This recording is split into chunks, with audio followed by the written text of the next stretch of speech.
for people who are engaging with condensed, complex topics, the idea and the key to really creating something engaging is to take an explanation into a journey of whatever you're going into. It should be a journey of discovery. You should be telling a story in a way that leads up to a point, and it shouldn't just be information bombing someone without any recourse, without any thought to how they're perceiving that information. Welcome, welcome, welcome, welcome.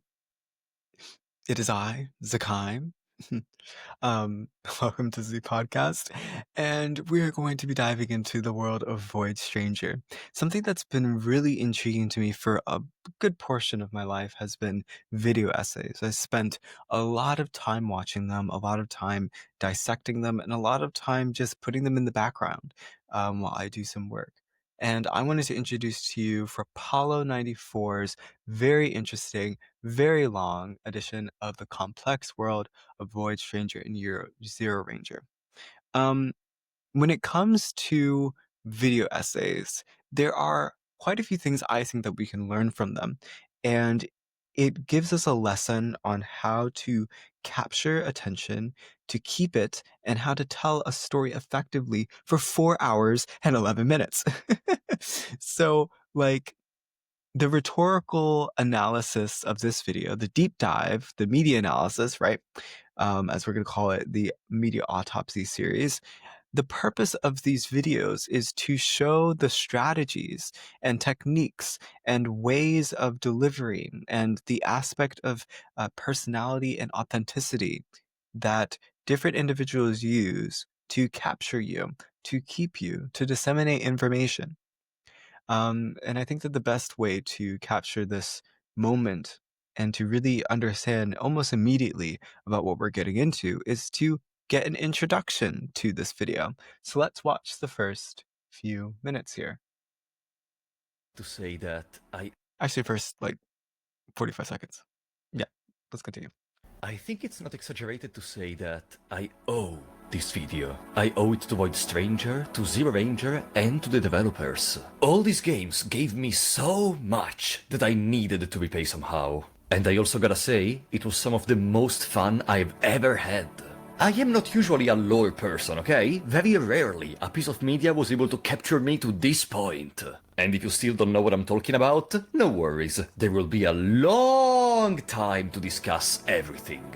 In this video I want to tell you all the lore and secrets I was able to uncover during my time. But not only that. I also want to show you the experience I personally had with the game. And I mean the ways I approached certain puzzles, my theory crafting. I want you to feel the game. I want you to hear me.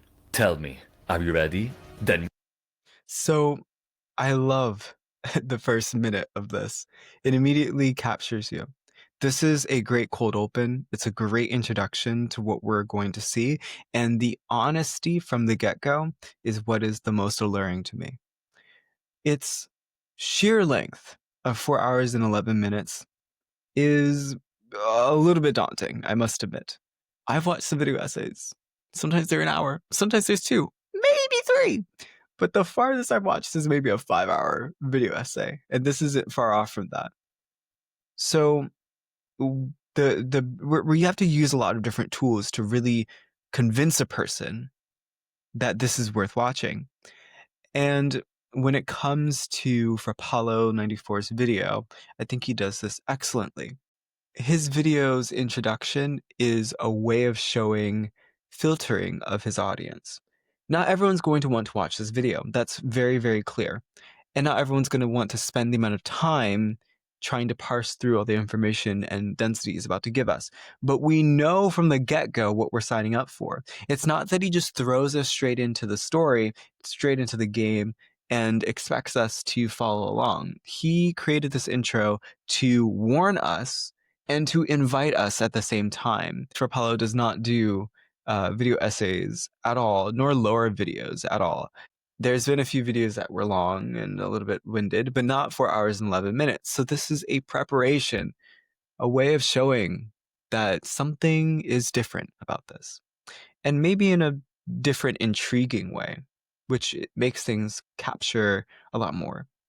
Part of these media autopsies is to think about how each piece of media achieves its goal. In this case, how hours of dense content can be not just tolerable, but actually engaging and captivating. And to me, this is the first step, that you prepare your audience for what we're about to get into. And this goes into kind of my second point. When he talks about in the beginning, let's go scroll back a few. Let's say. This video I want to tell you all the lore and secrets I was able to uncover during my time. But not only that, I also want to show you the experience I personally had with the game. And I mean the ways I approached certain puzzles, my theory crafting. So he's saying, personally, I want you to come with me. I want you to share this authentic experience with me, all the pitfalls, all the glorious success and celebration. I want you to come along with me in this journey. And this journey crafting that he does throughout the whole 4 hours and 11 minutes, mind you, look at these timestamps, right? This is going to be incredibly engaging, not because of the lore. It's going to be incredibly engaging because we're going through with him through the lore and the gameplay and etc. And this is a really smart way of establishing a game, establishing a video, and just keeping us engaged by developing not only the lore, but also the mechanics. And through this, like learning experience of his journey, we find out so many little cool elements about the game that otherwise a lore video just wouldn't touch. And that's how he gets this 4 hours and 11 minutes to feel super engaging, of that personal journey. Almost everything has to do with storytelling. And I think that this is a great example of how important storytelling is to keeping people around. And I highly recommend watching this video. It's a really interesting and exciting video. So many plot twists, so many interesting characters, so much developmental stuff that I was really surprised about. I don't often go into for Apollo 94's channel looking for this kind of content, but I was pleasantly surprised. And I think that's the whole point, you know? You have to be a little bit ready for something new. I'm going to go to another section of the video that I think is really important to show this kind of shared narrative and storytelling. This is what I'm talking about. The game doesn't tell you what to do, but it creates situations like these. You know that chest must be reached somehow. You don't seem to be able to kill the maggots in any way you know. What are you doing wrong? What are you missing? What mechanic are you not comprehending yet? The point is we have to learn these. Proceeding in ignorance right now would just mean skipping a tutorial, basically. And I spent more than 20 minutes staring at the screen like an idiot, going around and placing blocks here and there. I was almost going crazy at one point, I think.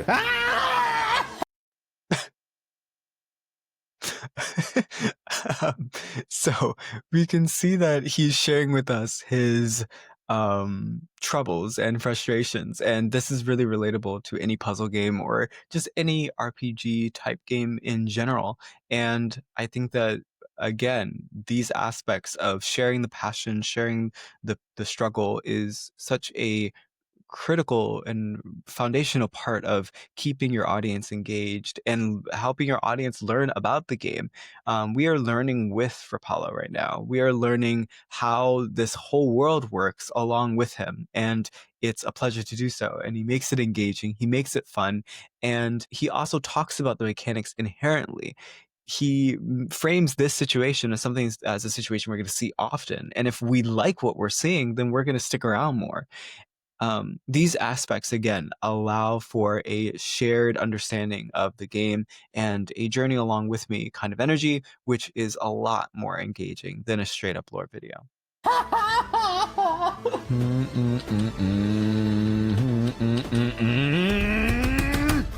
Okay.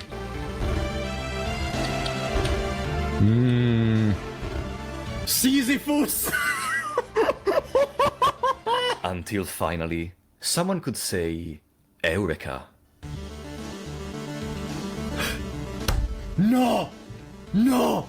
No! No! No! No! No! No! No! No!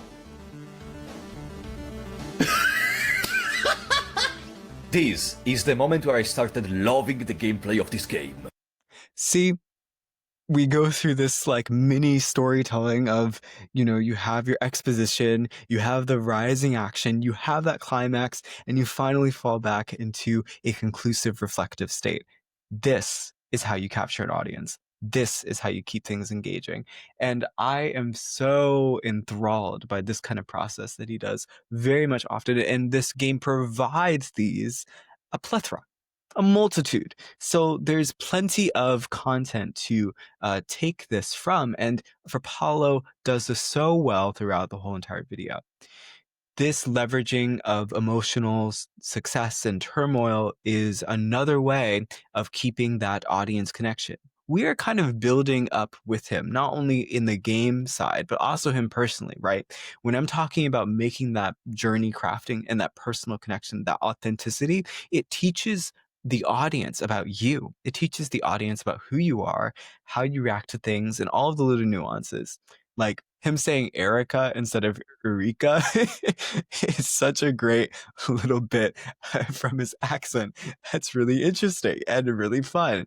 And the more that you engage with media like this, the more that you're going to get even more intrigued.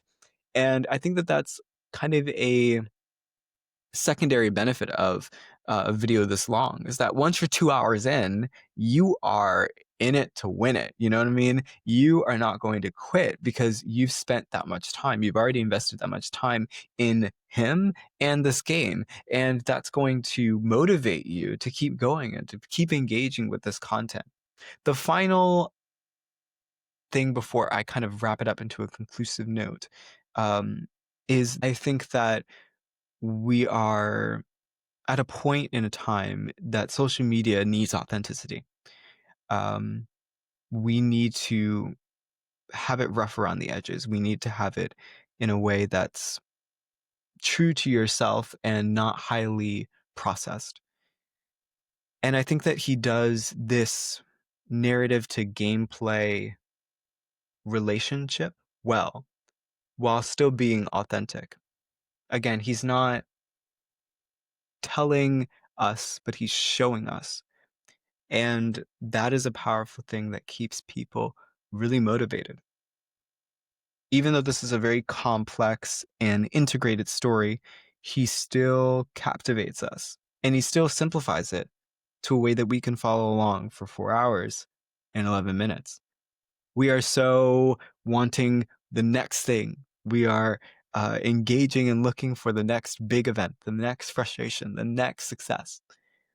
And I think that it's a beautiful thing, right? So how do we transfer this into a lesson that we can use ourselves? And there's quite a few moments in this video that I thought about playing, but for the sake of keeping it short and sweet, as much as I can, is let's take some walkaways, right? One, I think for people who are engaging with condensed, complex topics, the idea and the key to really creating something engaging is to take an explanation into a journey of whatever you're going into. It should be a journey of discovery. You should be telling a story in a way that leads up to a point, and it shouldn't just be information bombing someone without any recourse, without any thought to how they're perceiving that information. Another takeaway is how this success of this 4 hour long video isn't about how it presents the information, right? It's about the guiding of that information and the process of learning it. In the case of a lot of creators, oftentimes it is just informational, as I said before. But engaging with the process, engaging with the actual doing of the learning and showing how that builds up is in itself a way to guide people, is in itself a way to be a journey of discovery without having to particularly plan for it, if you know what I mean. We are taking something that is a lecture into an adventure, right? So I think that the process and depth of this video aligns perfectly with the idea of creating that story to make it easy and palatable for people. So I think that that's the lesson that we can learn from this, and I'm really happy that you joined me for this media autopsy. I might do a few more video essays in the future. There are some great creators I know that have some really interesting niches that are different ways and different takes of keeping your audience engaged, and I'd love to continue discovering them with you. Also, coming to the channel at some point is going to be me actually applying these different transferable ideas that I've come up with and pulled out of these different media autopsies so that we can clearly see how to apply them in different mediums. So until next time, I will catch you later. Have a good one.